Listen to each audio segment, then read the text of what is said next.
স্বপ্ন পূরণের আনন্দে আমরা সকলে মিলে একসঙ্গে আনন্দ করছি, সবাই একসাথে। তো মাধ্যমিকে মেয়ে স্কুলে টপ হয়েছে, ভালো রেজাল্ট করেছে। তো সেই কারণে আমরা বাড়ির সবাই মিলে এক জায়গায় বসে খাওয়া দাওয়া করছি, আনন্দ করছি। তো চলো বন্ধুরা, সবটাই তোমাদের সঙ্গে শেয়ার করব। তো গুড মর্নিং বন্ধুরা, welcome back to my channel Rajnandini ছোট্ট সংসারে। তোমাদের সকলকে জানাচ্ছি অনেক অনেক স্বাগত আর অনেক অনেক ভালোবাসা। তো সকালবেলা চা করে নিলাম, নিয়েই দেখো স্নান করে একেবারে রেডি হয়ে গেছি। রেডি হয়েই রান্নাঘরে এসেছি।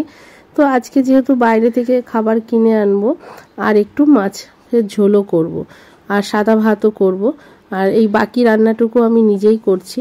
আর একটু এখানে দেখো আমের চাটনি করেছি, আর মাছগুলো ভেজে নিলাম কড়া করে। সকালবেলা মাছটা বের করে রেখেছিলাম। তো যাই হোক, বিরিয়ানিটা করেছি, ওটা কেনা খাবার, আর একটু মাছের ঝোল করে রাখছি, যে যেটা খায় আর কি, আর সাদা ভাতও করে রাখছি।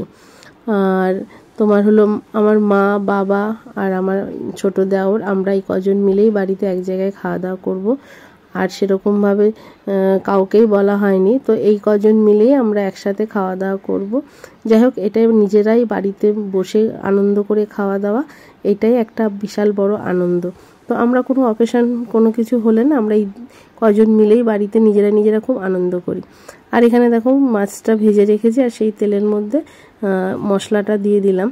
একদম হালকা পাতলা করে, হালকা পাতলা বলবো না, একটু গামাখা করছি, কিন্তু সেরকম ভারী কোনো মশলা দিইনি। মিট মশলা, গরম মশলা এসব কিচ্ছু দিইনি।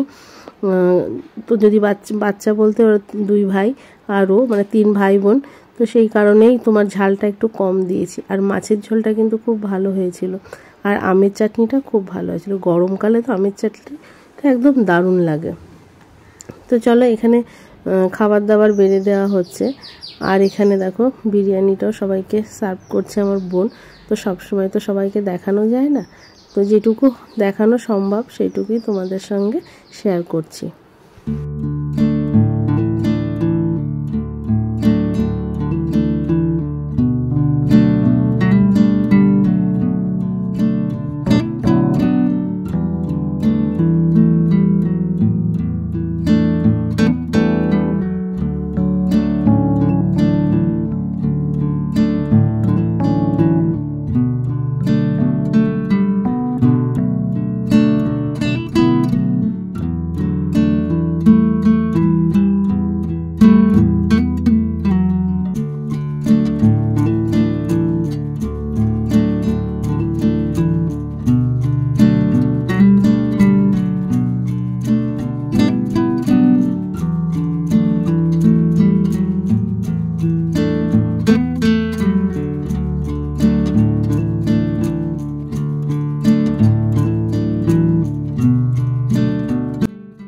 আগে বাড়িতে কোনো অনুষ্ঠান হলে শাশুড়ি মা আমাকে একটু হেল্প করতে পারতো। তো এখন অবশ্য আমাকে হেল্প করার মতন কেউ নেই। মাঝে মধ্যে যদি বোন থাকে তাহলে ও একটু আমাকে সাহায্য করে দিতে পারে।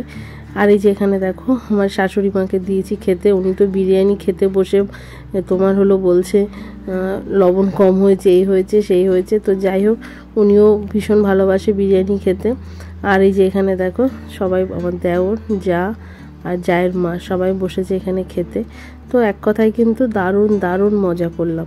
এখন খাবার খাবার নিয়ে আসি, কেনা খাবারটাই করি। আর এই যে দেখছো কোল্ড ড্রিঙ্কসের গ্লাসটা, এটা কিন্তু আমার থালা। এই খেতে বসে কোল্ড ড্রিঙ্কস না হলে কিন্তু আমার খাওয়াটা জমেই না। আর এখানে তোমাদের দাদাভাইকে দেওয়া হয়েছে, আমার বোন আর আমি। আর আমার মা আবার এসব খাবার ধারে কাছেই থাকে না, কারণ মাংস, ডিম এসব আমার মা খায় না। আর কোনো অনুষ্ঠানের বাড়িতে তো খাই না। আর যেহেতু আমি এখানে মাংসের আইটেম আছে, তো সেই জন্য মা আজকে খাবেই না। তো বাবাও এসছে, তো বাবা পরে এসছে। এখানে খাওয়া দাওয়া শেষ করে বাইরে এসে দেখি, দেখো কি কালো মেঘ করেছে, আর যা গরম ছিল। আর এইখানে এমনভাবে ঝড় উঠলো, সে আর বলার কথা না। আর আমার টিনের শেডে টপ করে বৃষ্টি পড়ছে, তো বেশ ভালোই লাগছিল। তার পরিবেশটা একদম ঠান্ডা হয়ে গেল। তো চলো বন্ধুরা, আজকের মতন এখানে শেষ করছি। ভালো লাগলে অবশ্যই লাইক, কমেন্ট, শেয়ার করো। তো চলো, গুড নাইট।